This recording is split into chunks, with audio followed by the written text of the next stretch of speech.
आज हम इस वीडियो में क्लास 10th का मैथ्स का राजीव अनसॉल्व प्रकाशन का मॉडल पेपर का दूसरा भाग सॉल्व करेंगे। पहले भाग में हम लोगों ने 20 ऑब्जेक्टिव क्वेश्चन किया था और खंड ब में पहला का क्वेश्चन जा च तक ये हम लोगों ने सॉल्व किया था।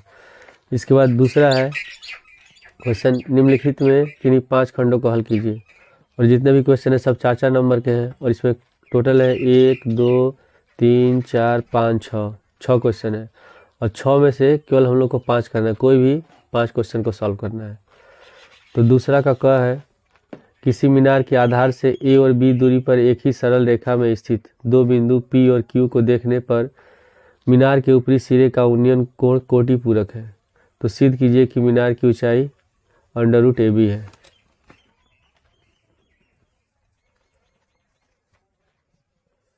क्वेश्चन नंबर दूसरा का क है, इसमें लिखा हुआ है कि एक मीनार है, मान लेते हैं मीनार है AB और इसके आधार से के दूरी से दो बिंदु है, एक बिंदु है P और एक Q है। A और B की दूरी एक सरल रेखा पर स्थित बिंदु P और Q को देखने पर, यहाँ से हम देखते हैं मीनार को, तो जो कोण है वो कोटि पूरक है। कोटि पूरक कोण कहते हैं जब दो कोणों का योगफल होता है 90 डिग्री। तो अगर पहला थीटा है तो दूसरा कितना होगा 90 - थीटा। और इसमें लिखा हुआ है कि बिंदु P से दूरी है A मीनार के आधार की और Q की दूरी है B। तो हमको सिद्ध करना है कि जो मीनार की ऊंचाई है ये कितना है √AB है। तो मीनार की ऊंचाई को हम मान लेते हैं H, माना मीनार की ऊंचाई AB बराबर H मीटर है और उन्नयन कोण कितने हैं, उन्नयन कोण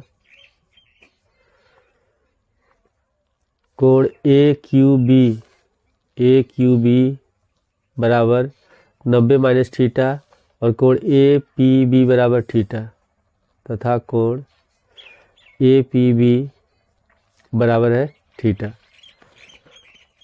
तो पहले हम लिखेंगे समकोण त्रिभुज ABQ में, समकोण त्रिभुज ABQ में आधार दिया गया है और लंब है। तो आधार लंब किस में आता है, tan में आता है, तो हम tan का यूज़ करेंगे। तो tan थीटा की जगह 90 - थीटा, तो ब्रैकेट में लिख देंगे 90 - थीटा। तो tan थीटा बराबर होता है लंब बटे आधार, तो लंब है AB और आधार है BQ और tan 90 - थीटा बराबर होता है cot थीटा। तो यहाँ लिख देंगे हम cot थीटा बराबर AB है H, तो इसकी जगह H लिख देंगे और BQ है B, तो हम B लिख देंगे और इसको मान लेंगे समीकरण 1। उसके बाद अब पूरे त्रिभुज में, त्रिभुज ABP में पुनः त्रिभुज ABP में, इसमें भी ये आधार दिया है लंब दिया है, तो tan का यूज़ करेंगे। तो tan थीटा बराबर लंब बटे आधार, तो लंब है AB और आधार है PB। तो tan थीटा बराबर AB है H और PB यहाँ से यहाँ तक कितना है A है, तो A लिख देंगे और इसको मान लेंगे समीकरण 2। अब समीकरण 1 और समीकरण 2 को गुणा कर देंगे। समीकरण 1 तथा 2 को गुणा करने पर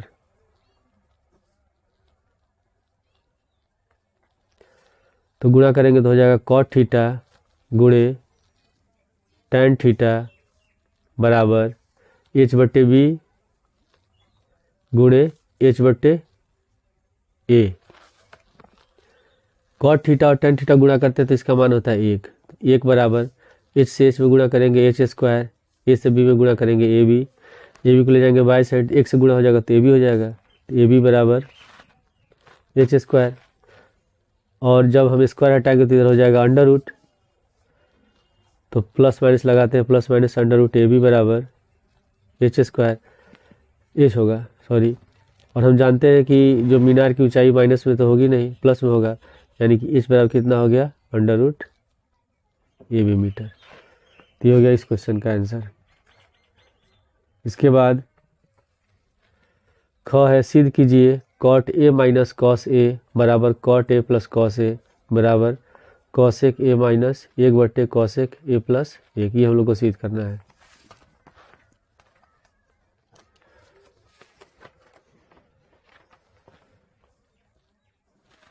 दूसरा का है ख cot A minus cos A बटे cot A plus cos A बराबर कॉसेक ए माइनस 1/, कॉसेक ए प्लस 1। ये हम लोग को सिद्ध करना है। तो पहले हम इसको सिद्ध करते हैं LHS से। तो LHS बराबर, कभी भी सिद्ध करते हैं दोनों पक्ष एक साथ नहीं लिखते हैं, पर या तो हम LHS सिद्ध करते हैं तो RHS सिद्ध करते हैं। तो LHS बराबर cot A minus cos A बटे हो जाएगा cot A plus cos A. अब जो कॉट होता है कॉस और साइन का अनुपात होता है। तो कॉट ए बराबर हम लिख सकते हैं कॉस ए बटे साइन ए। तो लिख देंगे कॉस ए बटे साइन ए, फिर माइनस कॉस ए बटे, फिर बराबर का चिन्ह, यहाँ कॉट ए की जगह लिख देंगे कॉस ए बटे साइन ए और प्लस कॉस ए बराबर। अब यहाँ देख रहे हैं यहाँ भी कॉस है, यहाँ भी कॉस है, इसके नीचे एक छिपा है, फिर इसके भी नीचे एक छिपा है। तो अगर हम कॉस एक कॉमन ले ले, दोनों में से ले सकते हैं कॉमन। तो जब इसमें से हम कॉस एक कॉमन लेंगे तो यहाँ बच जाएगा 1/, साइन ए और माइनस, यहाँ तो कॉस निकल गया तो बचा कितना, 1। फिर इसमें से भी दोनों में से कॉस एक कॉमन ले लेंगे हम लोग। तो कॉस एक कॉमन लेंगे तो यहाँ हो जाएगा 1/, साइन ए और प्लस यहाँ कितना बच गया, 1। ठीक है, कॉस ए से कॉस ए कट गया। अब कॉसेक ए बराबर होता है 1/, साइन ए। ये साइन का उल्टा होता है कॉसेक और कॉसेक का उल्टा होता है साइन। तो हम 1/, साइन के जगह क्या लिख सकते हैं, कॉसेक लिख सकते हैं। तो हो जाएगा कॉसेक ए माइनस 1 बटे कॉसेक ए प्लस 1। 1/, साइन ए बराबर कॉसेक ए माइनस 1 और 1/, साइन ए बराबर कॉसेक ए प्लस 1। और ये हम लोग को सिद्ध करना था। इसके बाद तीसरा क्वेश्चन है, दो वृत्तों की त्रिज्या क्रमशः 8 सेंटीमीटर और 6 सेंटीमीटर है। उस वृत्त की त्रिज्या ज्ञात कीजिए जिसका क्षेत्रफल इन दोनों वृत्तों के क्षेत्रफल के योग के बराबर है। तो क्वेश्चन में लिखा हुआ है कि दो वृत्त है जिसकी त्रिज्या 8 सेंटीमीटर 6 सेंटीमीटर है। तो हमको बताना है कि उस वृत्त का त्रिज्या क्या होगा जब दोनों वृत्त की त्रिज्याओं के हम क्षेत्रफल को जोड़ेंगे तो उसके बराबर होना चाहिए। तो क्वेश्चन नंबर ग में मान लेते हैं, माना पहले वृत्त की त्रिज्या को मान लेते हैं R1 बराबर 8 सेंटीमीटर और R2 बराबर 6 सेंटीमीटर। और नए वृत्त की त्रिज्या को मान लेते हैं कैपिटल R। और वृत्त का क्षेत्रफल का सूत्र होता है πr² होता है वृत्त का क्षेत्रफल का सूत्र। तो क्वेश्चन में लिखा हुआ है कि उस वृत्त की त्रिज्या ज्ञात कीजिए जिसका क्षेत्रफल, यानी कि इस नए वृत्त का क्षेत्रफल क्या हो जाएगा, πr², इन दोनों क्षेत्रफल के योग के बराबर है। यानी कि पहले यहाँ लिख देंगे प्रश्नानुसार πr² बराबर, पहले वृत्त का क्षेत्रफल हो जाएगा πr1² और दूसरे का हो जाएगा πr2²। और जो नए वृत्त का क्षेत्रफल है दोनों वृत्त के क्षेत्रफलों के योग के फल के बराबर है, यानी कि दोनों के क्षेत्रफल को जोड़ देंगे। अब ये हो गया πr², दोनों में पाई कॉमन है, पाई कॉमन ले लेते हैं तो r1² प्लस r2²। इसमें पाई से पाई कट गया तो r² बराबर, अब r1 कितना है 8 सेंटीमीटर, तो इसका मान रख देते हैं 8 का होल स्क्वायर, r2 है 6 तो 6 का होल स्क्वायर, तो r² बराबर 8 का होल स्क्वायर होगा 64, 6 का होल स्क्वायर 36, 64 और 36 जोड़ेंगे 100 हो जाएगा। तो जब स्क्वायर हटाएंगे तो यहाँ अंडर रूट 100 और 100 का कितना होता है, स्क्वायर रूट होता है 10, यानी कि 10 सेंटीमीटर। तो नए वृत्त की त्रिज्या होगी 10 सेंटीमीटर। इसके बाद है घ त्रिभुज पी क्यू आर में जिसका कोण क्यू समकोण है, P R plus Q R बराबर 25 सेंटीमीटर और पी क्यू बराबर 5 सेंटीमीटर। तो हमको बताना है साइन पी, कॉस पी और टेन पी का मान क्या होगा। तो पहले हम एक समकोण त्रिभुज बना लेते हैं और इसमें लिखा हुआ है कोण क्यू समकोण है, तो यहाँ क्यू हो जाएगा, यहाँ पी लिख देते हैं, पी क्यू और यहाँ आर, और पी क्यू बराबर दिया है 5 सेंटीमीटर। क्वेश्चन नंबर ये घ है, क्या दिया है इसमें, P R plus Q R बराबर 25 सेंटीमीटर तथा पी क्यू बराबर 5 सेंटीमीटर। तो हमको बताना है साइन पी, कॉस पी और टेन पी का मान। तो इसके लिए हमको ये जो त्रिभुज है इसको, इसके तीनों भुजाओं का माप मालूम होना चाहिए। इसमें तो क्यों लिख ही दिया है, तो दिया है कि P R plus Q R बराबर 25। तो हम क्या करते हैं, इसमें क्यू आर को ले जाते हैं दाएं साइड, या पी आर को भी ले जा सकते हैं। तो क्यू आर बराबर हो जाएगा 25 माइनस पी आर, इसको मान लेते हैं समीकरण 1। तो क्यू आर बराबर निकल गया 25 माइनस क्यू आर। अब हम इसमें यूज करेंगे पाइथागोरस थ्योरम। समकोण त्रिभुज पी क्यू आर में पाइथागोरस प्रमेय से क्या होता है, कर्ण स्क्वायर बराबर लंब स्क्वायर प्लस आधार स्क्वायर। तो इसमें कर्ण है आर पी, तो पी आर का स्क्वायर बराबर पी क्यू का स्क्वायर प्लस क्यू आर का स्क्वायर, पी क्यू का स्क्वायर प्लस क्यू आर का स्क्वायर, और ब्रैकेट में लिख देंगे हम पाइथागोरस प्रमेय से।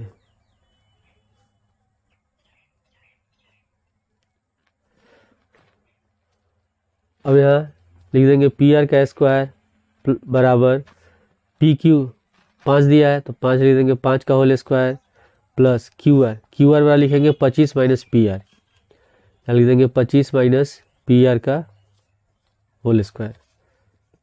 तो हो गया पी आर स्क्वायर बराबर 5 का होल स्क्वायर होगा 25। अब इसको तोड़ेंगे ए माइनस बी का होल स्क्वायर पर, तो पहले ए स्क्वायर तो 25 का होल स्क्वायर, फिर बी स्क्वायर तो पी आर का होल स्क्वायर, ठीक है। उसके बाद माइनस 2ab, तो 2 गुणे 25 गुणे पी आर। तो इसमें पी आर स्क्वायर से पी आर स्क्वायर क्या हो गया, कट गया, तो यहाँ बच गया 0 बराबर 25 प्लस 25 का होल स्क्वायर होता है 625 और माइनस 25 दूनी 50 पी आर। अब इसके बाद माइनस 50 पी आर को ले जाएंगे बाएं साइड, तो माइनस है तो प्लस हो जाएगा, तो 50 पी आर बराबर 25 और 625 को जोड़ेंगे 650, तो पी आर बराबर हो गया 650 बटे 50, 1 0 से 1 0 कट गया और 5 से 65 कटेगा 13 बार में, तो पी आर बराबर निकल गया 13 सेंटीमीटर। पी आर निकल गया। अब हम निकाल लेंगे क्यू आर, तो पी आर का मान हम रख देंगे समीकरण 1 में, तो क्यू आर निकल जाएगा। पी आर का मान समीकरण 1 में रखने पर, तो समीकरण 1 है क्यू आर बराबर 25 माइनस पी आर, और पी आर निकला है 13, तो 25 माइनस 13 घटाएं कितना हो गया 12 सेंटीमीटर। तो क्यू आर निकल गया 12 सेंटीमीटर और पी आर निकला 13 सेंटीमीटर। तो हमको निकालना है पहले साइन पी का मान, साइन पी। तो साइन किसका अनुपात होता है, लंब बटे कर्ण, ठीक है। तो इसमें हम जानते हैं जिसका जो कोण होता है उसके सामने वाली भुजा लंब होती है, जिसमें कोण बनता है ये आधार होता है और ये होता है कर्ण। तो पी के सामने वाला भुजा ये लंब हो गया 12 और ये कर्ण है 13, तो 12 बटे 13 इसका हो जाएगा 12 बटे 13।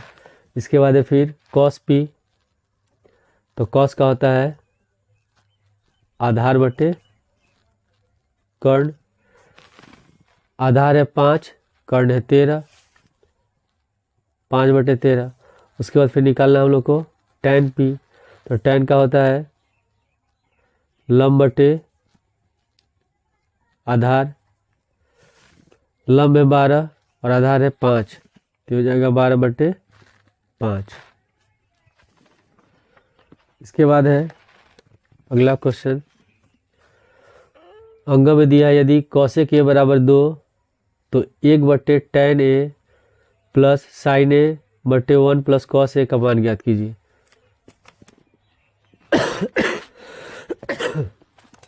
सॉरी, अंग है कौशिक a बराबर दिया है 2, ठीक है। तो कौशिक किसका किसका अनुपात होता है? कौशिक का अनुपात होता है P/H, यानी कि कर्ण बटे लंब का, यानी कि इसके नीचे कितना छिपा है? 1 छिपा है। तो कर्ण हो गया 2 और लंब हो गया 1, तो हमको क्या निकालना है? आधार निकालना है। तो पाइथागोरस प्रमेय से लिखेंगे आधार बराबर अंडर रूट कर्ण स्क्वायर माइनस लंब स्क्वायर, और कर्ण है 2 तो 2 का होल स्क्वायर, लंब है 1, 1 का होल स्क्वायर, तो हो गया 2 का होल स्क्वायर 4 माइनस 1, घटाएंगे हो गया 3, तो निकल गया अंडर रूट 3। अब हमको इसमें निकालना है 1/tan a plus sign a बटे 1 प्लस कॉस a का मान। तो हम tan a का मान निकालेंगे, साइन का मान निकालेंगे, कॉस का मान निकालेंगे, और इसके बाद इसी में इसका मान रख देंगे और हल कर देंगे तो आंसर आ जाएगा। तो पहले हम निकाल लेते हैं साइन a का मान। तो हम जानते हैं कि जो साइन होता है ये कॉसेक का उल्टा होता है, ठीक है। तो अगर कॉसेक है 2/1 तो साइन कितना हो जाएगा? 1/2। इसके बाद फिर हमको निकालना है कॉस। तो कॉस का होता है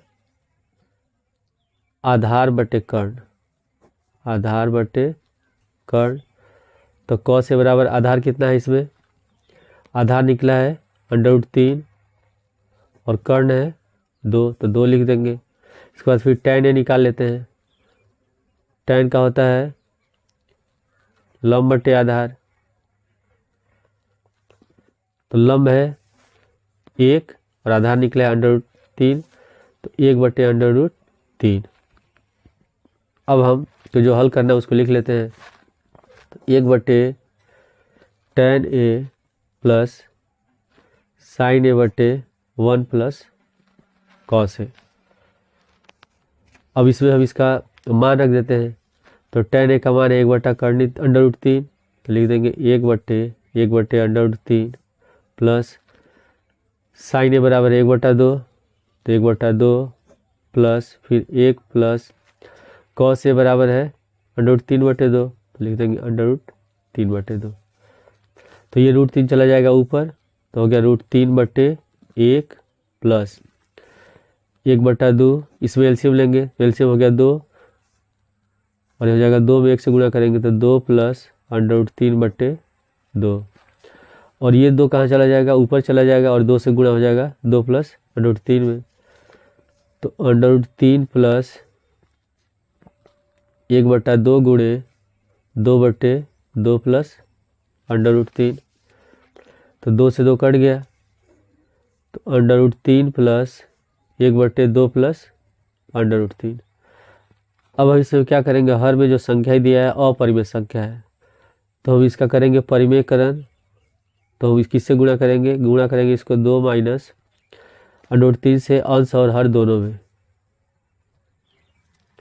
तो हो जाएगा √3 प्लस 2 माइनस √3 से 1 में गुणा कराएंगे तो 2 माइनस √3 हो गया।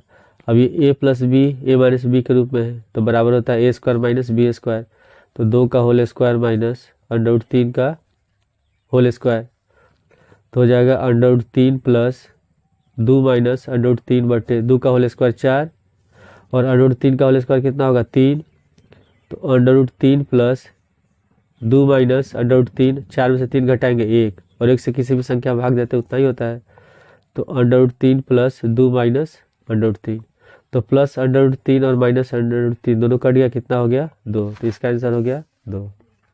क्वेश्चन नंबर 4, कोई बर्तन एक खोखले अर्धगोले के आकार का है जिसके ऊपर एक खोखला बेलन अध्यारोपित है। अर्धगोले का व्यास 14 सेंटीमीटर है और इस बर्तन पात्र की कुल ऊंचाई 13 सेंटीमीटर है। इस बर्तन का आंतरिक पृष्ठीय क्षेत्रफल ज्ञात कीजिए। इसमें लिखा है कि कोई बर्तन है जो खोखले अर्धगोले का आकार है, इस तरह खोखला अर्धगोला है और इसका व्यास दिया है 14 सेंटीमीटर। ये व्यास हो गया 14 सेंटीमीटर है। इसके ऊपर एक खोखला बेलन अध्यारोपित है और इसके ऊपर एक खोखला बेलन ऐसे रखा गया है। तो इस प्रकार जो बर्तन बन रहा है इसका हमको बताना आंतरिक पृष्ठीय क्षेत्रफल। तो पहले हम लिख लेते हैं, जो बेलन का त्रिज्या होगा और बर्तन की कुल ऊंचाई है 13 सेंटीमीटर। 13 सेंटीमीटर दिया है बर्तन की कुल ऊंचाई और इसकी त्रिज्या है, जो व्यास है 14 सेंटीमीटर। तो हम क्या करेंगे, इसमें आंतरिक पृष्ठीय क्षेत्रफल निकालने के लिए बेलन का पृष्ठ क्षेत्रफल निकालेंगे और अर्धगोल का पृष्ठ क्षेत्रफल निकालेंगे और दोनों को जोड़ देंगे और दोनों की त्रिज्या एक ही होगी। तो हम लिखेंगे बेलन तथा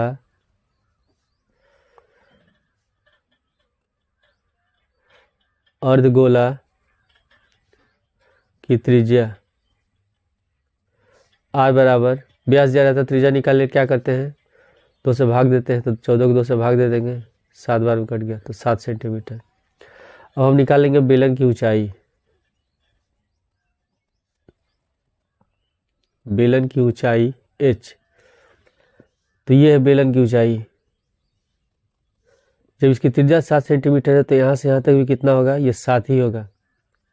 त्रिज्या होता है केंद्र से वृत्त पर किसी बिंदु के बीच की जो दूरी होती है, तो यहाँ से यहाँ तक ये भी 7 है और ये टोटल है 13। तो 13 में से हम 7 घटाएंगे तो ये कितना हो जाएगा 6 सेंटीमीटर। तो 13 माइनस 7 बराबर 6 सेंटीमीटर। तो प्रश्नानुसार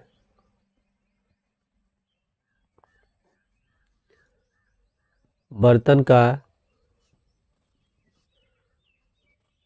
कुल आंतरिक पृष्ठीय क्षेत्रफल बराबर अर्धगोला का पृष्ठीय क्षेत्रफल प्लस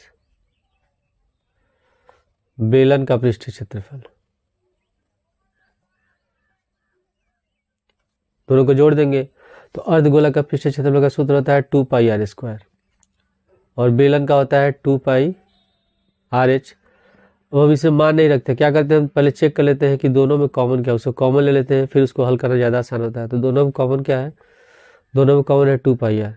2 पाई आर कॉमन ले लेंगे, यहाँ बच गया r और यहाँ बच गया h। अब सबका मान रख देते हैं, 2 गुणे पाई का मान 22/7, त्रिज्या r बराबर कितना है 7, यहाँ 7 लिख देंगे गुणे, फिर r बराबर 7 प्लस h, ऊंचाई है 6 तो यहाँ 6 लिख देंगे। तो 7 से 7 कट गया, 2 गुणे 22 तो 44 हो गया और गुणे 7 6 13, तो 13 से गुणा करेंगे तो 13 चौके 52 को 2 हासिल बचा 5 और 13 चौके 52 5 57, 572 सेंटीमीटर स्क्वायर। अब इसके बाद है तीसरा क्वेश्चन। जो तीसरा क्वेश्चन है ये 6 नंबर का क्वेश्चन है। इसमें ऑप्शन दिया हुआ है, तो इसको करना नहीं तो इसको करना, दोनों में से कोई एक क्वेश्चन करना है। इसके बाद है चौथे में भी 2 क्वेश्चन दिया है, दोनों में से कोई एक करना है। ये 6 नंबर के प्रश्न है और इन दोनों में से कोई एक करना है। तो 3 4 5 में से हम वही प्रश्न करेंगे जो हमको आता होगा।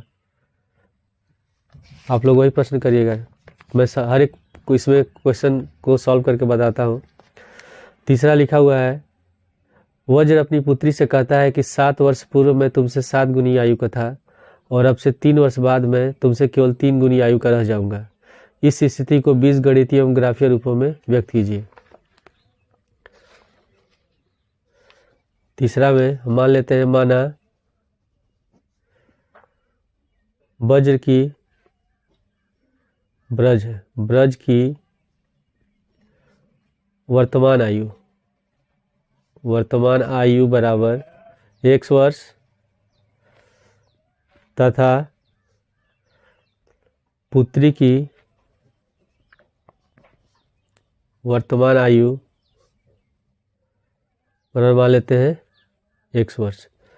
तो लिखा इसमें 7 वर्ष पहले, तो 7 वर्ष पहले इनका आयु निकालते हैं, 7 वर्ष पूर्व।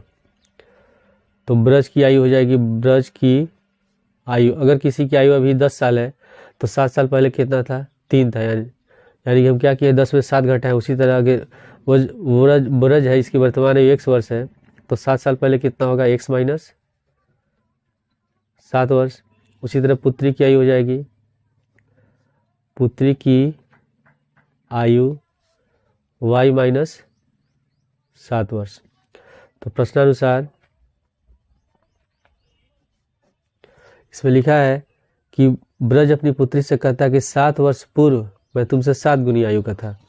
तो 7 वर्ष पूर्व जो ब्रज है इसकी आयु कितनी है, इसकी आयु है x माइनस 7, तो यहाँ लिख देंगे x माइनस 7 बराबर, ब्रज कहता है कि 7 वर्ष पूर्व मैं तुमसे तुम्हारी आयु का 7 गुना था, तो उसकी आयु कितनी है पुत्री की, y माइनस 7, तो पुत्री की आयु में 7 से गुणा कर देंगे तो हो जाएगा x माइनस 7 बराबर, ब्रैकेट हटाएंगे तो 7 से y में 7 सत्ते 7y हो जाएगा, माइनस 7 सत्ते 49, 7y को ले आएंगे बाएं साइड और माइनस 7 को ले जाएंगे दाएं साइड, तो x माइनस 7y बराबर माइनस 49 प्लस 7, तो x minus 7y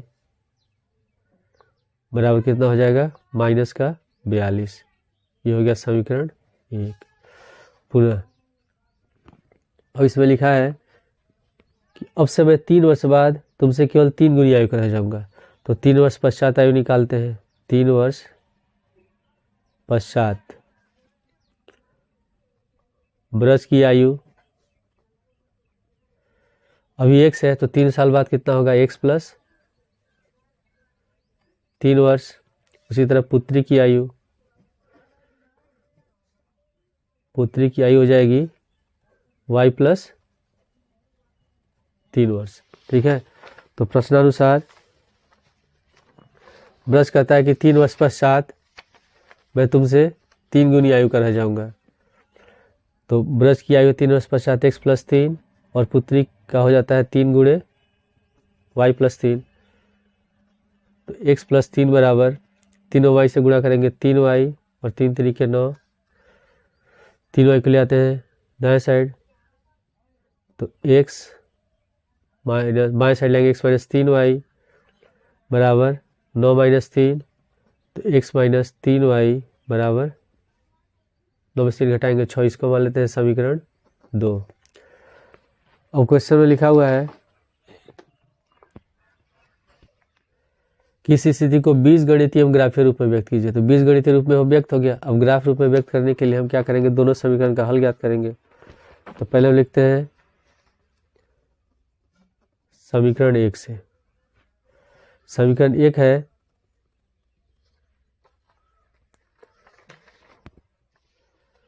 x minus 7y बराबर माइनस 42, x माइनस 7y बराबर माइनस 42। तो हम जब हल निकालते हैं तो क्या करते हैं, हम y का मान रखते हैं और x का मान निकालते हैं, x का मान रख के y का मान निकालते हैं।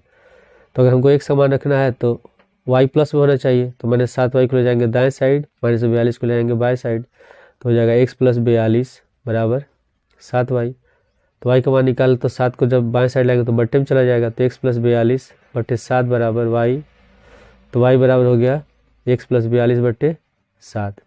अब ग्राफ बनाने के लिए कम से कम हमको 2 हल चाहिए, तो हम क्या करते हैं, पहले हम x बराबर रख देते हैं 0, x बराबर रख देते हैं -7, x बराबर -7 रखने पर हम ऐसी संख्या रखेंगे कि जब जोड़ने या घटाने पर जो संख्या इसमें 7 से भाग ले जाए आसानी से। तो -7 रखेंगे तो 42 में 7 घटाएंगे 35 और 7 बचे 35, तो ये हो जाएगा y बराबर -7 प्लस 42 बट्टे 7 घटाएंगे 35 बट्टे 7 और 7 से 35 कट गया 5 बार में। ठीक है, तो 5 आ गया। इसके बाद फिर रख देते हैं x बराबर 0, x बराबर 0 रखेंगे तो y बराबर हो जाएगा 0 प्लस 42 बट्टे 7, तो 42 बट्टे 7 और 7 से 42 कट गया 6 बार में, तो 6 आ गया। तो इसका हम हल ऐसे बना लेते हैं बॉक्स बना करके, एक्स वाई, जब x बराबर -7 तो y बराबर 5 और जब x बराबर 0 तो y बराबर 6। अब दूसरे समीकरण हल निकालते हैं, पुनः समीकरण 2 से। समीकरण 2 है एक्स माइनस 3y बराबर 6, एक्स माइनस 3y बराबर 6। इसमें भी माइनस 3y को ले जाएंगे दाएं साइड, 6 को ले जाएंगे बाएं साइड, तो एक्स माइनस 6 बराबर 3y। तो y बराबर कितना हो जाएगा, एक्स माइनस 6/3। अब इसमें भी हम क्या करते हैं, एक बार x बराबर 0 रख देंगे और एक बार x बराबर 6 रख देंगे। तो x बराबर 0 रखने पर y बराबर 0 माइनस 6/3, तो माइनस 6/3 और 3 से 6 कट गया 2 बार में, -2 निकल गया। उसके बाद फिर x बराबर हम रख देते हैं 6, तो x बराबर 6 रखेंगे, तो y बराबर 6 माइनस 6/3 और 6 में 6 घटाएंगे 0, कितना आ गया 0/3 मतलब 0। तो इसका भी हम हल लिख ले रहे हैं, इसी के पास लिख लेते हैं। एक्स वाई, एक्स बराबर 0 तो y बराबर है -2, तो x बराबर 0, y बराबर -2। फिर x बराबर 6 तो y बराबर 0, तो x बराबर 6, y बराबर 0। अब हम इसको ग्राफ बनाते हैं इसका।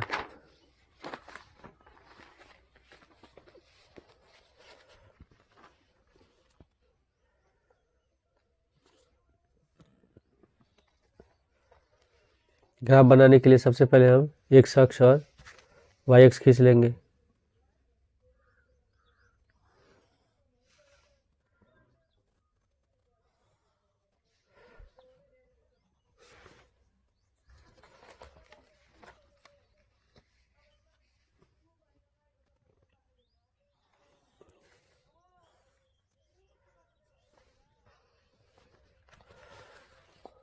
ये हमारा हो जाएगा x, ये होगा x डैश, ये हमारा हो गया मूल बिंदु, यहाँ लिखेंगे y, यहाँ लिखेंगे y डैश। इधर लिखते हैं धनात्मक पूर्णांक, तो 1 2 3 4 5 6 7 8 9 10 तक हो गया। और इधर लिखेंगे ऋणात्मक पूर्णांक, -1 -2 -3 -4 -5 -6 -7 -8। फिर ऊपर होता है धनात्मक पूर्णांक, 1 2 3 4 5 6 7 8 9 10। फिर इधर y में होगा ऋणात्मक पूर्णांक, -1 -2 -3 -4 -5 -6 -7 -8 -9 और -10। अब इसमें हल है, पहले वाले समीकरण में लिखते हैं। पहले वाले में है x बराबर -7 तो y बराबर 5, तो x का -7 यहाँ है, x का -7 यहाँ हो गया, और y का 5, तो y का 5 ऊपर आएगा, ये y का 5 है प्लस में, तो यहाँ से लाइन ऐसे ऊपर ये जा रहा है और x का -7 यहाँ से जा रहा है, तो जहाँ दोनों एक दूसरे को कटेगा मतलब ये बिंदु हो गया। इसके बाद है फिर x बराबर 0 और y बराबर 6, तो x का 0 यही हो गया, y का 6, तो ये बिंदु होगा। तो इसको हम दोनों बिंदु को मिला देंगे ऐसे,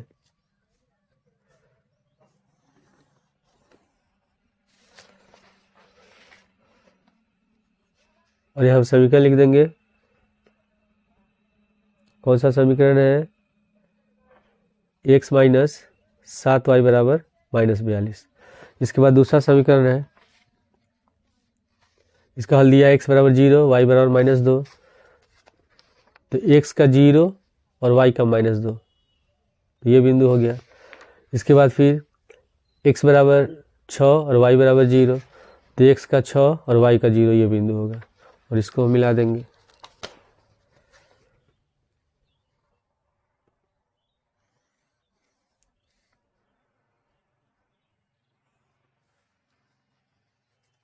तो ये हो गया दूसरे समीकरण का हल। तो दोनों समीकरण को ग्राफीय रूप में इसी तरह व्यक्त करेंगे और यहाँ समीकरण लिख देंगे x माइनस 3y बराबर 6। तो ये हो गया तीसरे क्वेश्चन का आंसर। इसके बाद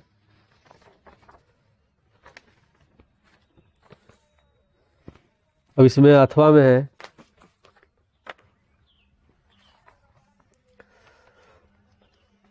अथवा में दिया 3 वर्ष पूर्व रहमान की आयु का व्यतिक्रम अब से 5 वर्ष पश्चात आयु के व्यतिक्रम का योग 1/3 है, तो उसकी वर्तमान आयु ज्ञात कीजिए।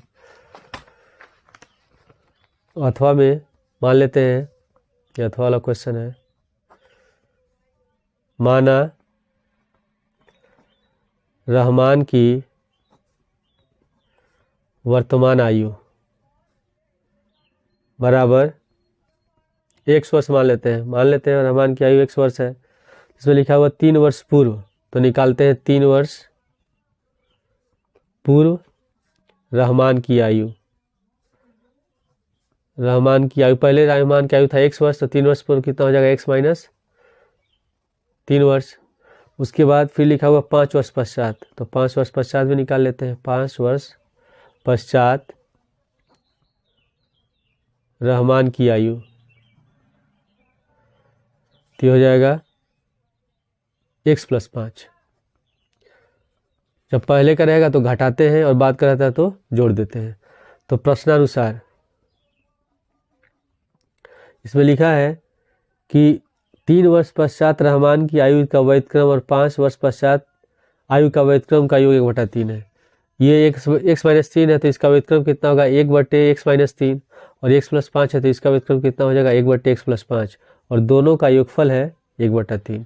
तो हम क्या लिख देंगे तब यहाँ 1/x - 3 प्लस 1/x + 5 बराबर 1/3।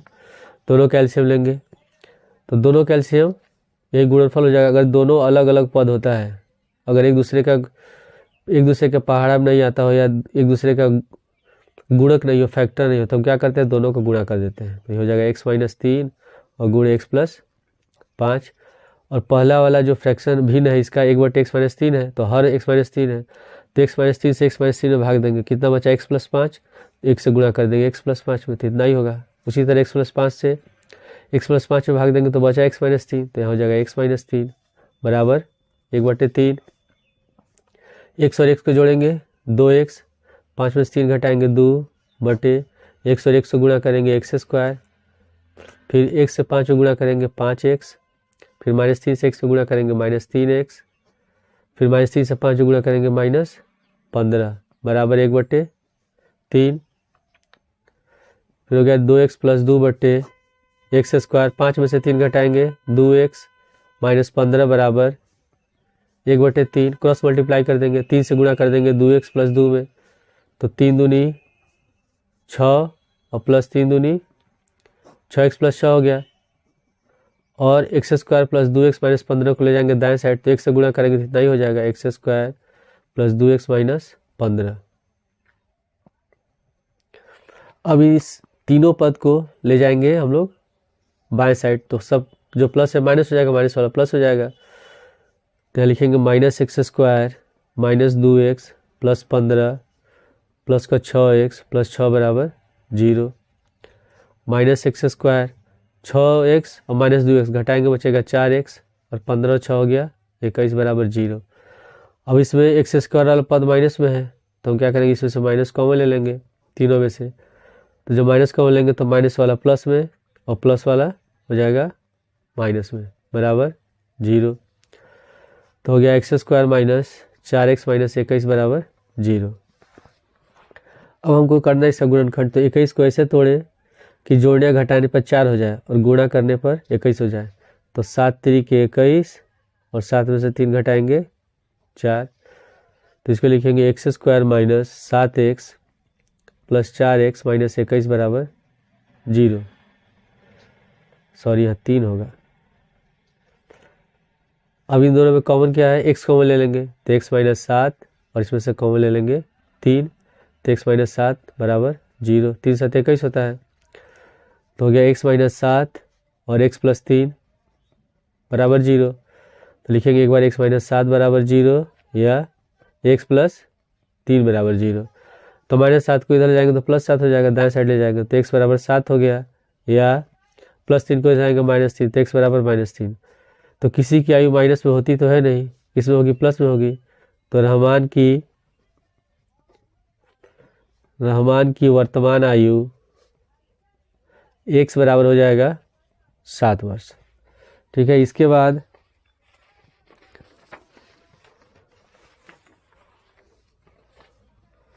चौथा क्वेश्चन है, 1.5 मीटर लंबा एक लड़का 30 मीटर ऊंचे एक भवन से कुछ दूरी पर खड़ा है। जब वह ऊंचे भवन की ओर जाता है तब उसकी आंख से शिखर का उन्नयन कोण 30 डिग्री से 60 डिग्री हो जाता है। तो बताइए कि भवन से वह कितनी दूर चलकर गया है। उनको बताना है कि उसकी भवन से दूरी कितनी होगी। तो पहले हम इसका चित्र बनाएंगे, उसके बाद समझेंगे।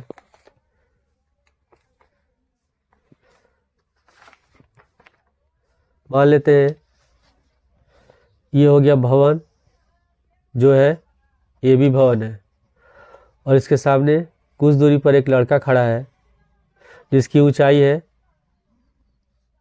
1.5 मीटर, 1.5 मीटर ऊंचाई है। और जो उन्नयन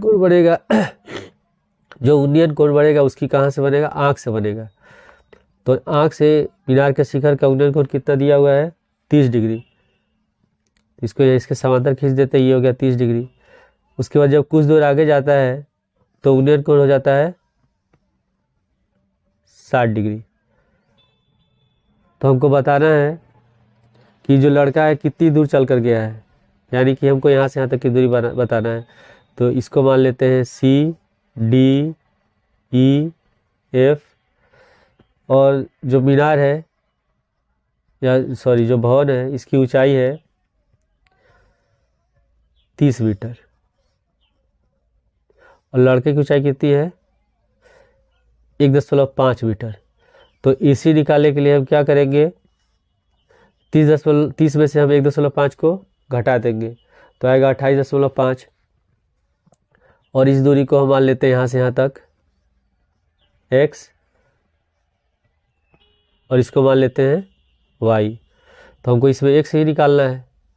लड़का यहाँ से यहाँ तक इस शेप तक जाता है तो कितनी दूरी तय करता है? तो लिखेंगे माना भवन AB बराबर है 30 मीटर तथा लड़के की ऊंचाई है D बराबर 1.5 मीटर। फिर उन्नयन कोण कौन कौन से हैं? उन्नयन कोण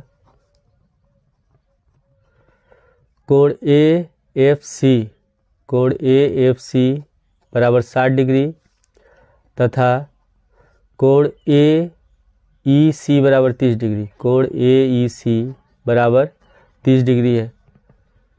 ये बराबर हम लोग माना है x मीटर, तो यहाँ लिख देंगे EF बराबर x मीटर। FC बराबर है y मीटर, तो लिख देंगे FC बराबर y मीटर।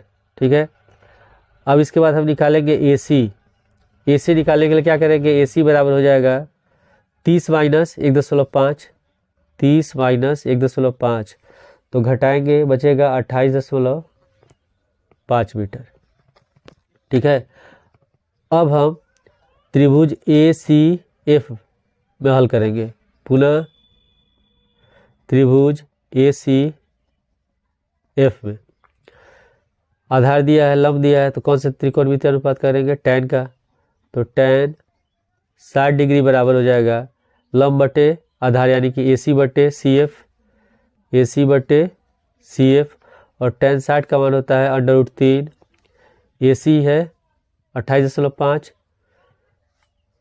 ये है 28.5, तो लिख देंगे 28.5 बटे CF का हमने कितना माना है? y। तो y बराबर हो जाएगा, y को यहाँ ले जाते हैं, √3 को इसकी जगह ले जाते हैं, तो 28.5 बटे √3। अब इसे हम कर देंगे परिमेयकरण, तो √3 से अंश और हर में गुणा कर देंगे, तो y बराबर 28.5 √3 बटे √3 और √3 गुणा करेंगे 3। अब इसको 3 से काटेंगे तो 3 9 27, 3 5 15, तो y बराबर निकल गया 9.5 √3 मीटर। ठीक है, अब इसके बाद हम त्रिभुज ए सी ई में हल करेंगे, त्रिभुज ए सी ई में, पुनः त्रिभुज ए सी ई में, इसमें उन्नयन कोण 30 डिग्री है, तो tan 30 डिग्री बराबर ये हो गया लंब और ये आधार, तो ए सी बटे सी ई, ए सी बटे सी, tan 30 का मान होता है 1/√3 बराबर ए सी होगा 28.5, 28.5 लिखेंगे, बटे सी को लिख सकते हैं x प्लस वाई हो गया। अब हम कर देंगे cross multiply, x plus Y को गुणा कर देंगे 1 में, तो हो गया x प्लस वाई, और √3 को गुणा कर देंगे 28.5 में, तो 28.5 √3, y का मान कितना निकला है 9.5 √3, तो y का मान हम इसमें रख देते हैं, तो x प्लस 9.5 √3 बराबर 28.5 √3, 9.5 √3 को ले जाएंगे दाएं साइड तो माइनस हो जाएगा, तो x बराबर 28.5 √3 माइनस 9.5 √3, घटाएंगे तो हो जाएगा 19.5 √3 मीटर। यानी कि लड़का जब ई से एफ तक जाता है तो 19.5 √3 मीटर की दूरी तय करता है। इसके बाद फिर अथवा में है, किसी फुटकर बाजार में फल विक्रेता पेटियों में रखे आम बेच रहे थे। इन पेटियों में आमों की संख्या भिन्न भिन्न थी। पेटियों की संख्या के अनुसार आमों का बंटन निम्नलिखित था। तो आमों का संख्या दिया है 50 से 52, फिर 53 से 55, 56 से 58, और ये दिया है इसका पेटियों की संख्या यानी कि 12 मरता है। तो इसमें देख रहे हैं जो वर्ग अंतराल दिया है ये सतत नहीं है, असतत है। पहले 50 से 52 हुआ, फिर 52 से होना चाहिए, लेकिन यहाँ 52 से क्या है सीधे 53 हो गया, 53 से 55, फिर 55 के बाद यहाँ होना चाहिए 55, लेकिन यहाँ 56 है, 56 से 58 है। तो जो वर्ग अंतराल ये सतत नहीं है, तो इसको हल करने के लिए पहले हम क्या करेंगे सतत में बदलेंगे। तो सतत में बदलने के लिए हम क्या करते हैं, पहले वर्ग अंतराल का ऊपरी वर्ग सीमा 52 है, दूसरे वर्ग अंतराल का निम्न सीमा 53, तो हम 53 में से 52 को घटा देंगे। पहले हम इसको लिख लेते हैं, कोई अथवा में है, इसमें लिखा है आमों की संख्या, आमों की संख्या और पेटियों की संख्या।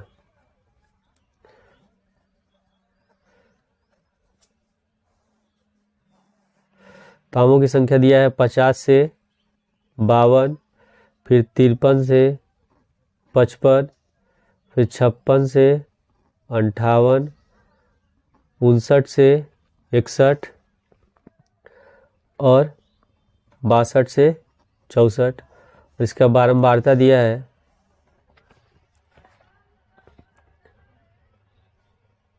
15, 110, 135, 115 और 25।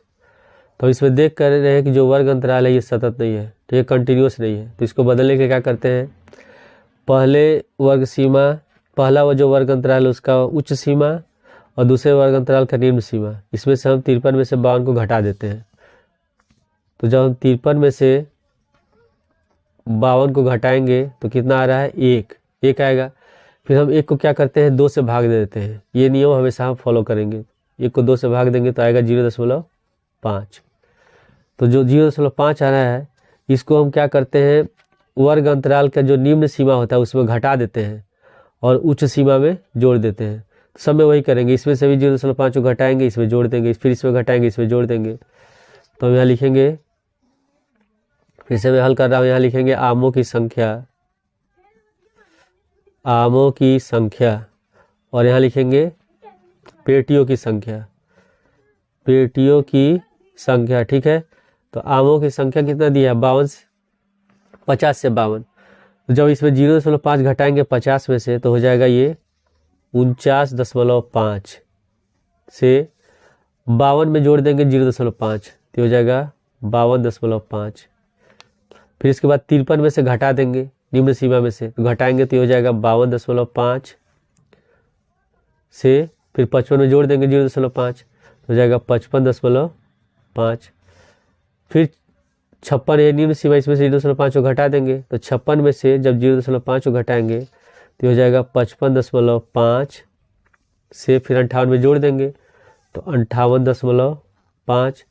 उसके बाद फिर 59 में 0.5 को घटा देंगे तो 58.5 और 61 में जोड़ देंगे तो 61.5 हो गया। फिर उसी तरह 62 में 0.5 को घटा देंगे तो 61.5 और 64 में जोड़ देंगे 64.5। अब हम यहाँ देख रहे हैं, अब यहाँ जो वर्ग अंतराल है ये सतत है, 49.5 से 52.5, फिर 52.5 से 55.5, फिर 55.5 से 58.5। तो ये जो वर्ग अंतराल प्राप्त हो गया ये सतत हो गया। अब हम इसको हल करेंगे। पेटों की संख्या दी है 15, फिर लिखेंगे 110, 135, फिर 115 और ये है 25। तो ये हमारा हो गया FI, ये हो गया बारंबारता। इसके बाद फिर हम निकालते हैं मध्यमान। मध्यमान निकालते हैं जिसको हम कहते हैं XI कहते हैं। तो मध्यमान निकालने के लिए क्या करते हैं, इसका सूत्र होता है मध्यमान का, मध्यमान बराबर होता है ऊपरी सीमा प्लस निम्न सीमा बटे 2, दोनों को जोड़ के 2 से भाग देते हैं। तो जब इसको हम जोड़ेंगे 49.5 और 52.5 दोनों को जोड़ेंगे तो आएगा 102। 5 5 10 के 0, 9 2 11 12, 5 और 10, 102 हो गया। और 102 को जब 2 से भाग देंगे तो आ गया 51। अब इसके बाद सबको जोड़ने की आवश्यकता नहीं है, जोड़ के 2 से भाग देने की आवश्यकता नहीं है। हम क्या करते हैं, पहले हम चेक कर लेते हैं कि जो वर्ग सीमा दिया है उसमें कितने का अंतर है। हम देख रहे हैं इसमें भी 3 का अंतर है, सब में 3 3 का अंतर है। ठीक है, तो जब पहला मध्यमान 51 आएगा तो 3 जोड़ देंगे, अगला हो जाएगा 54, फिर 3 जोड़ देंगे 57, फिर 57 में 3 जोड़ेंगे 60, फिर 60 में 3 जोड़ देंगे 63। ठीक है, इसके बाद फिर हम निकालते हैं FI XI निकालते हैं। तो इसके लिए हम क्या करते हैं, ये हो गया FI बारंबारता, ये XI मध्यमान, दोनों को गुणा करेंगे। तो जब हम 15 और 51 को गुणा करेंगे तो ये होगा 765, फिर 110 और 54 को गुणा करेंगे तो 5940, ये मैंने पहले से गुणा करके रखा है। 135 और 57 को गुणा करेंगे 7695, फिर उसके बाद 115 है, 115 और 60 को गुणा करेंगे तो होगा 6900, और 25 और 63 को गुणा करेंगे तो होगा 1575। और जो बारंबारता होता है इसको हम जोड़ते हैं तो यहाँ लिखते हैं सिग्मा से, लिखते हैं सिग्मा FI, और इसको जोड़ेंगे तो आएगा ये 400, और फिर इसका जो गुणनफल है इसको जोड़ेंगे तो यहाँ लिखेंगे सिग्मा FI XI, और इसको जोड़ने पर आ रहा है 22,875। ठीक है, तो माध्य निकालेंगे। जो माध्य होता है, माध्य को हम सूचित करते हैं x बार से, तो x बार बराबर होगा सिग्मा FI XI बटे सिग्मा FI। तो सिग्मा FI XI है 222,875 और सिग्मा FI है 400, तो भाग देंगे तो हमारा आंसर आएगा 57.1875। ठीक है, तो अगर 2 अंक तक लिखते हैं तो यहाँ 7 है, तो यहाँ कितना हो जाएगा, 9 हो जाएगा, तो 57.19, ये हमारा हो गया आंसर। इसके बाद है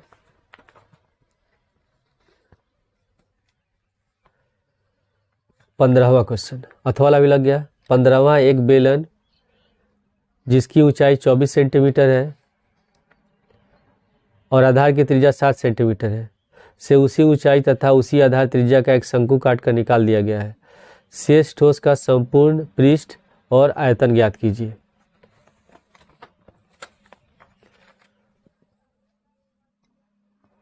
पांचवा क्वेश्चन है, एक बेलन दिया है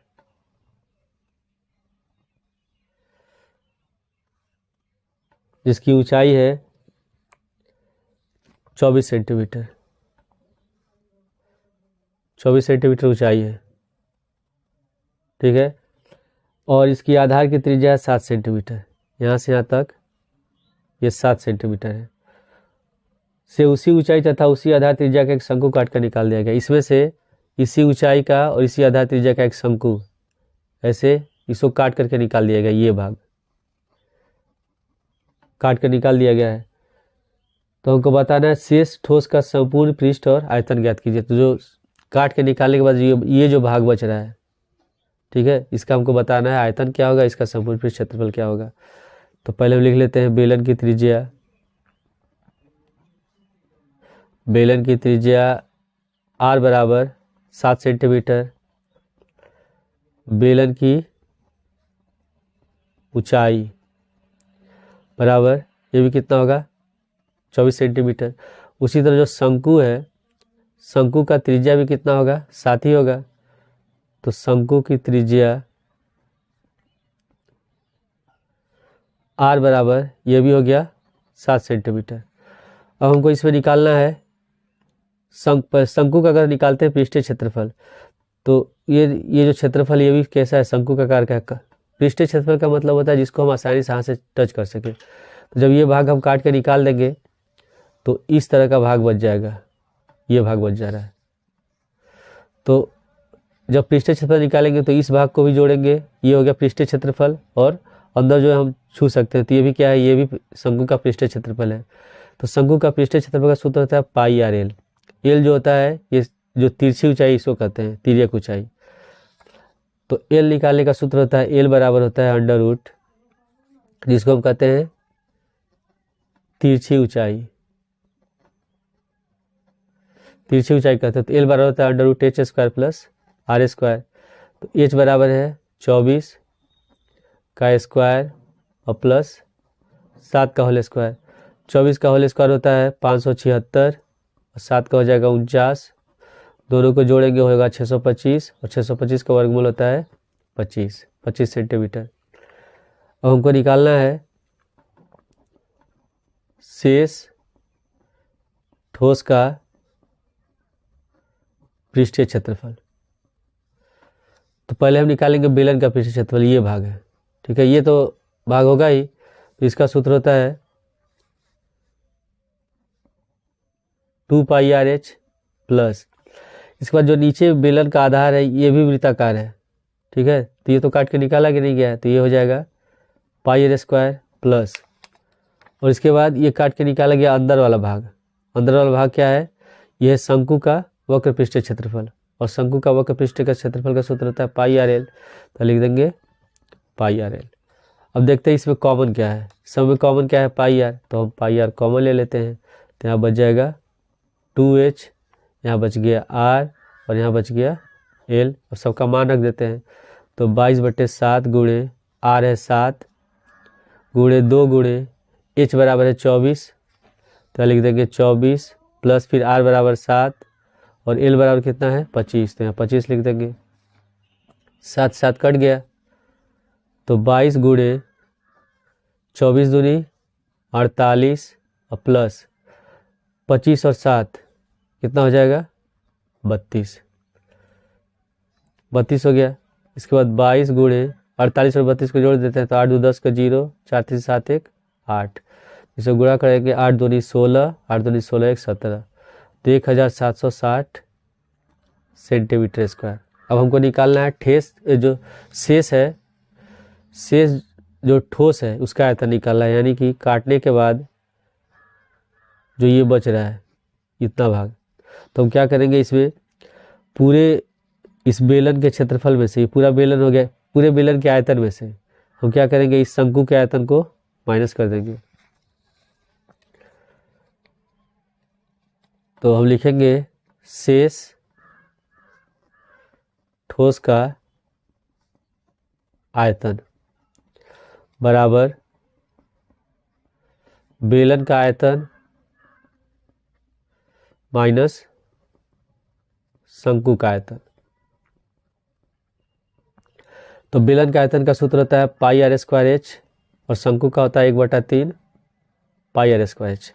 हम इसमें एलसीएम ले लेते हैं, तो एलसीएम हो जाएगा इसका 3 से इसमें गुणा कर देंगे, हो गया 3 pi R square H minus pi R square H. पहले हम इसको हल कर लेते हैं, उसके बाद फिर आज इसको सिंप्लीफाई कर लेंगे, मान रखेंगे, फिर से गुणा करना पड़ेगा, और जब एक बार इसको हल कर लेंगे तो और आसानी से ये हल हो जाएगा।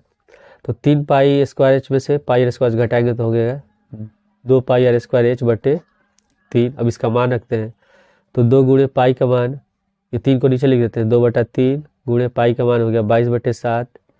त्रिज्या है 7, 7 का होल स्क्वायर और ऊंचाई है 24। तो 3 से 24 कट गया 8 बार में, तो 2 गुणे 22/7, 7 का स्क्वायर होगा 49 गुणे 8, 7 से 49 कट गया 7 बार में, तो 7 8 56, 22 दूनी 44, तो 56 और 44 से गुणा कर देंगे, 4 6 24 का 4, हासिल बचा 2, 4 5 20, 2 22, ये भी हो गया 224। गुणा करेंगे, जोड़े देंगे 4 4 2 6, 2 2 4 2, तो हो गया 2464। जो आयतन होता है उसको लिखते हैं क्यूब में, तो ये हो गया सेंटीमीटर क्यूब। इसके बाद है इस मॉडल पेपर का आखिरी क्वेश्चन।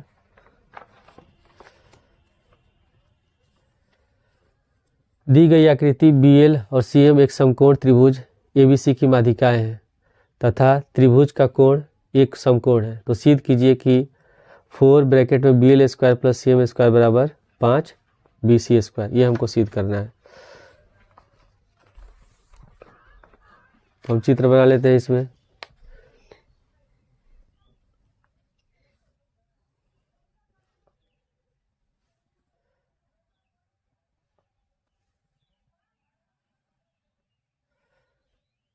CAB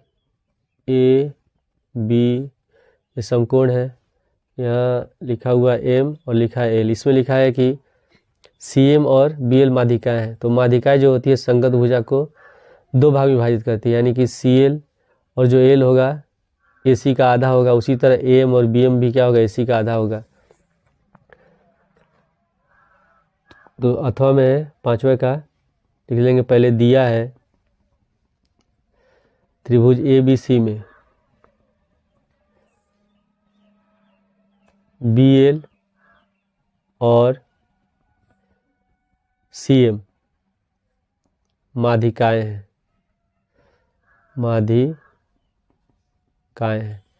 क्या सिद्ध करना है हम लोग को? सिद्ध करना है 4 BL² + CM² बराबर 5 BC²। सॉरी, खांसी। उत्पत्ति में लिखेंगे, इसको हम हल करने के लिए पाइथागोरस प्रमेय का प्रयोग करेंगे। तो पाइथागोरस प्रमेय में क्या होता है, कर्ण स्क्वायर बराबर लंब स्क्वायर प्लस आधार स्क्वायर। तो त्रिभुज ABC में कर्ण होगा BC, तो BC² बराबर लंब हो गया AC, तो AC लिख देंगे AC², आधार है AB, तो AB का स्क्वायर, और ब्रैकेट में लिख देंगे पाइथागोरस प्रमेय से। ठीक है, और इसको मान लेंगे समीकरण 1। अब इसके बाद अब त्रिभुज CAM में, यह भी समकोण त्रिभुज है, पुनः त्रिभुज CAM में कर्ण क्या है, CM है, ये आधार है और ये लंब है, तो इसे भी लिखते हैं पाइथागोरस प्रमेय से। तब CM² बराबर क्या हो जाएगा, AC² और प्लस AM²। अब यहाँ जो AM इसमें क्या दिया, CM AB का माध्यिका है, मतलब M AB का मध्य बिंदु हो गया, यानी कि AM जो होगा AB का आधा होगा। तो हम इसको लिख सकते हैं अगले स्टेप में कि CM² बराबर AC² प्लस AM को लिख सकते हैं AB/2 का होल स्क्वायर। यहाँ लिख देंगे कि CM माध्यिका है, कारण लिख देंगे। अब ये हो गया CM² बराबर AC² प्लस हो जाएगा AB², 2 का स्क्वायर हो गया 4, एलसीएम ले लेते हैं, तो CM² बराबर 4AC² प्लस AB²/4, 4 से CM² गुणा कर देंगे, तो 4 CM² बराबर 4AC² प्लस AB²। इसको मान लेते हैं समीकरण 1, सॉरी समीकरण 2 मानेंगे। अब उसके बाद दूसरा त्रिभुज है ALB या ALAB, ये भी क्या है, समकोण त्रिभुज है। पुनः समकोण त्रिभुज LAB में, तो एल बी हो गया कर्ण, ये लंब, ये आधार, तो बी एल स्क्वायर बराबर L square plus A B square. और इसमें जो एल है ये ए सी का आधा है, यानी कि एल इसका मध्य बिंदु है, क्योंकि बी एल माध्यिका दिया है, तो हम एल को लिख सकते हैं ए सी बट्टे 2। तो बी एल स्क्वायर बराबर यहाँ हो जाएगा ए सी बट्टे 2 का whole square plus A B square. इसमें भी लिख देंगे कि बी एल माध्यिका है, ठीक है।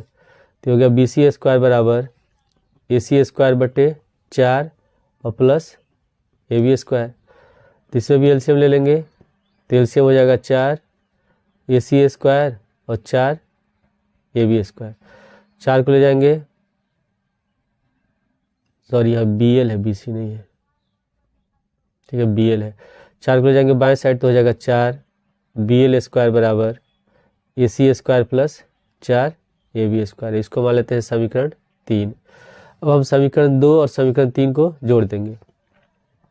समीकरण 2 तथा 3 को